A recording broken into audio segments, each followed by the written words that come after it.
Hello বন্ধুরা, দেখো আমি গপু সোনার জন্য মালপোয়া তৈরি করেছিলাম। তো আমি মালপোয়াটা কি দিয়ে তৈরি করলাম তো চলো তোমাদের সঙ্গে শেয়ার করছি।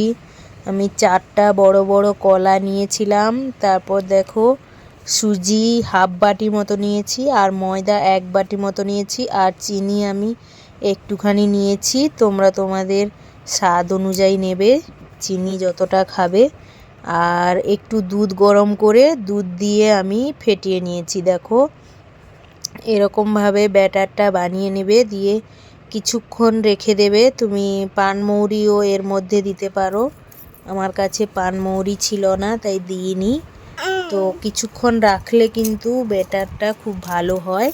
তো কিছুক্ষণ রেখে তারপর দেখো আমি তেল গরম করে বসিয়ে দিয়েছি। আর দেখো গোল গোল ফুলা ফুলা হয়ে যাচ্ছে। তো একে একে আমি সব ভেজে নিচ্ছি। তো রেসিপিটা তোমাদের কেমন লাগলো কমেন্টে অবশ্যই জানাবে। আর তোমরাও নিশ্চয়ই গোপাল সোনার জন্য অনেক কিছু করেছো। তো আমি যেইটুকু পেরেছি সেইটুকু করেছি। আমার ঘরে বেশি খাওয়ার লোক নেই, তাই জন্য আমি কম করে করেছি। তো দেখো কত সুন্দর গোল গোল ফুলে যাচ্ছে। তারপর দেখো এখানে আমার রেডি হয়ে গেছে। আর কেমন লাগছে দেখতে তোমরা সবাই কমেন্টে অবশ্যই বলবে। আর তারপর দেখো গপু সোনাকে এখানে আমাদের ঘরে বরমশাই চান করাচ্ছে। দুধ, দই, ঘি, মধু আর গঙ্গা জল।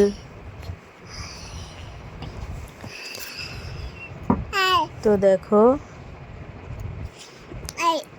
ভালো করে গপু সোনাকে চান করিয়ে তারপর আমরা পুজোটা দিতে এসেছি। আর দেখো এখানে মাখন চোর আমার মেয়ে মিষ্টি তুলে নিয়ে চলে যাচ্ছে। দেখো বন্ধুরা, দেখো বাচ্চা ছেলে, ওরা তো বুঝে না, ও নিয়ে চলে যাচ্ছে।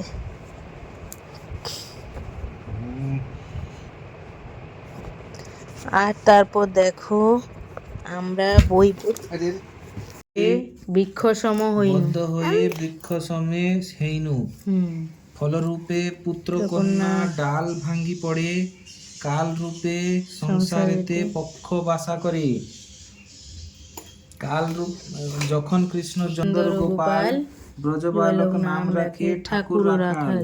সুবল রাখিল নাম ঠাকুর কানাই, শ্রী দাম রাখিল নাম রাখাল রাজা ভাই।